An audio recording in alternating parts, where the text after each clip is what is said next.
Hi everybody, welcome to the fourth section of the React Native course. This section will explain how to design and build UI components. In this section, we're going to take a look at the following topics. First of all, we'll explain a good design strategy to plan the development of our app. We will build a component catalog for the Movies app. We will detail very useful design tools available to use in our app. We will explain why it's important to build reusable components. And finally, we will explain how to use props and state to build reusable components. Phases of product design. In this video, we will explain a 4-step approach to designing an app. In this video, we're going to learn how to design our React Native app. First of all, we'll plan the design and features of our app.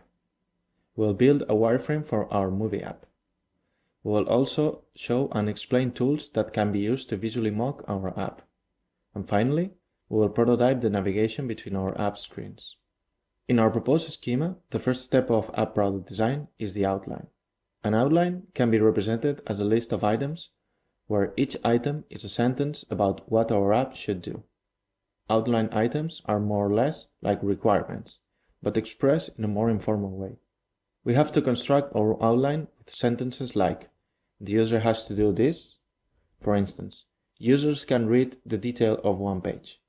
With the outline finished, we can start thinking about our app in a visual way. Any tool will be great for writing outlines, from a Markdown editor to pen and paper. At the right side of this slide, you can find an excerpt of an outline of a real app. Once we have finished the outline process, let's move on to the wireframing. For the wireframing, I recommend to use pen and paper as a main tool. We will check a wireframe example for our Movies demo app, and we will recommend some free tools to build wireframes. These are the main tools for wireframing that I use every day when designing and prototyping apps. Mobile sketchpads are pre-printed notebooks or PDFs that you can print at home with a schematic drawing of a mobile phone or a tablet. They usually have a useful grid to correctly draw navigation bars and items in the paper. The site UI Stencils have free download sketchpads. There are also special rulers for drawing common mobile apps, icons, and UI elements. UI Stencils also offer this kind of rulers for iPhone, iPad, and Android devices. The last element is a high-quality pen to draw in the paper or sketchpad. This is an example of the sketchpads offered by UI Stencils. You can find more tools like this out there. This is an Android ruler from UI Stencils 2. You can draw high-precision wireframes with these tools that can be easily understood by your team, designers, or clients. Keep in mind that it's easier to modify a wireframe than a complete design or an implemented app. It's very common to iterate several times during this phase of product development because it's fast and cheap. This is a wireframe for the movie app we're working on. I have used UI Stencils free iPhone Sketchpad PDF. In this step, it's easy to make changes and define what fits better in our product. Once we have finished the wireframe, we can start mocking our app. Now we can pass from pen and paper to the computer. We usually use Photoshop and Sketch in this phase of product development. In this step of product design, we can choose from spending more time into design details, or we can start by digitally converting our wireframes to mockups. My recommendation is to pass the wireframes to grayscale detailed mockups. We will have time to invest into design and branding later. It is important to start adding realism to our design in this step. Start defining elements with real sizes and proper layout. Sometimes we don't have time to properly use this step to mock our app in grayscale, and we need to apply branding and colors here.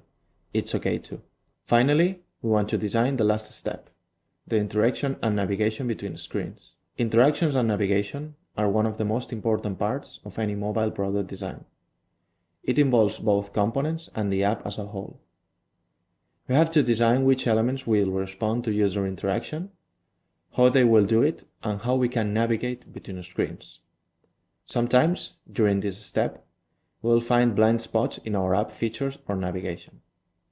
Also, we have plenty of room for innovation here, where we can design special navigation or custom animations that can delight our users and improve the experience of our product. These are a few of the interaction tools out there that you can use to design the navigation and the interaction of any app. But I want to point another great approach that doesn't need any fancy tool. This is an example of a real app that has been shipped to the US market for both iOS and Android. Prototyping this way is another great free tool to visualize the navigation hierarchy of our app. We can easily rearrange and redistribute the screens and interactions by printing the mockups of the screens and using a whiteboard to stick them. Once we have completed all those steps, we can apply the final design part: colors, branding, icons, typographies. Details such as animations and how interactions behave are fundamental parts of UI component design. The most common thing is that the design team will handle those issues once the app is fully designed and prototyped. In this video we saw which are the fundamental parts for building and designing a mobile product and its components, useful tools to successfully perform each of those parts, some real-world examples and movie app demo examples.